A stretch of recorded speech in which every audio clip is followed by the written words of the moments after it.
एक दिन तेनालीराम को रानी तिरुमाला ने संदेश भिजवाया कि वह बड़ी मुश्किल में हैं और उनसे मिलना चाहती हैं। रानी का संदेश पाकर तेनालीराम तुरंत रानी से मिलने पहुंच गए। तेनालीराम ने कहा, रानी जी, आपके इस सेवक को कैसे याद किया? इस पर रानी तिरुमाला ने कहा, तेनालीराम, हम एक बड़ी मुश्किल में फंस गए हैं। तेनालीराम ने कहा, आप किसी भी तरह की चिंता बिल्कुल न करें और मुझे बताएं कि आखिर बात क्या है। तेनालीराम की बातें सुनकर रानी की आंखें भर आई। उन्होंने कहा, दरअसल महाराज हमसे बहुत नाराज़ हैं। तेनालीराम ने कहा, लेकिन क्यों? आखिर ऐसा क्या हुआ? रानी ने बताया, एक दिन महाराज हमें एक नाटक पढ़कर सुना रहे थे और तभी अचानक हमें उबासी आ गई।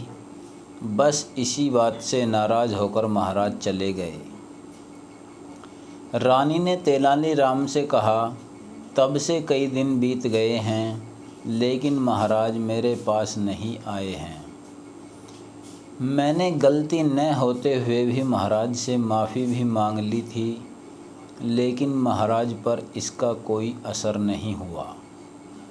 अब तुम ही मेरी इस समस्या का समाधान बता सकते हो, तेनालीराम। तेनालीराम ने रानी से कहा, आप बिल्कुल भी चिंता न करें।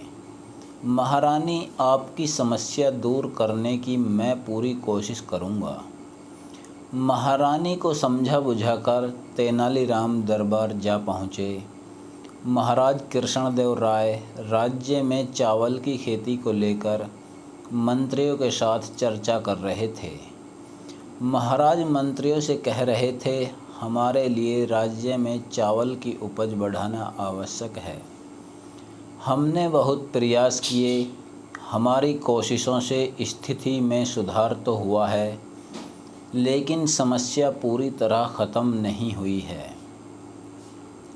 तभी अचानक तेनालीराम ने चावलों के बीजों में से एक एक बीज उठाकर कहा, महाराज, अगर इस किस्म का बीज बोया जाए तो इस साल उपज कई गुना बढ़ सकती है। महाराज ने पूछा, क्या ये बीज इसी खाद के जरिए उपजाया जा सकता है? इस पर तेनालीराम ने कहा, हाँ महाराज, इस बीज को बोने के लिए और कुछ करने की ज़रूरत नहीं है। परंतु महाराज ने पूछा, परंतु क्या तेनालीराम?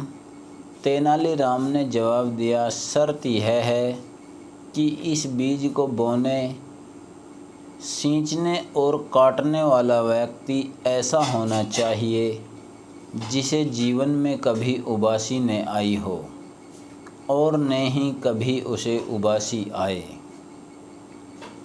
यह बात सुनकर महाराज ने भड़कते हुए कहा, तेनालीराम, तुम्हारे जैसा मूर्ख व्यक्ति मैंने आज तक नहीं देखा। महाराज ने बिगड़ते हुए कहा, क्या संसार में कोई ऐसा होगा जिसे कभी उबासी न आई हो?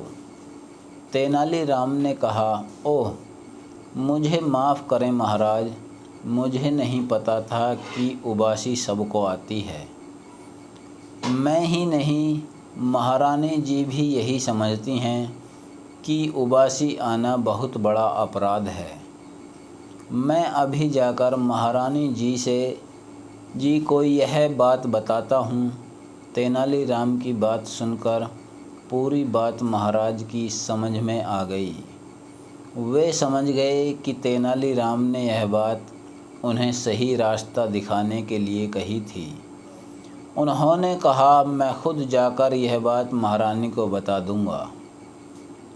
इसके बाद महाराज तुरंत महल जाकर रानी से मिले और उनके साथ सभी शिकायतों को दूर कर दिया। कहानी से सीख। इस कहानी से हमें यह सीख मिलती है कि किसी को बिना गलती के सज़ा नहीं देनी चाहिए।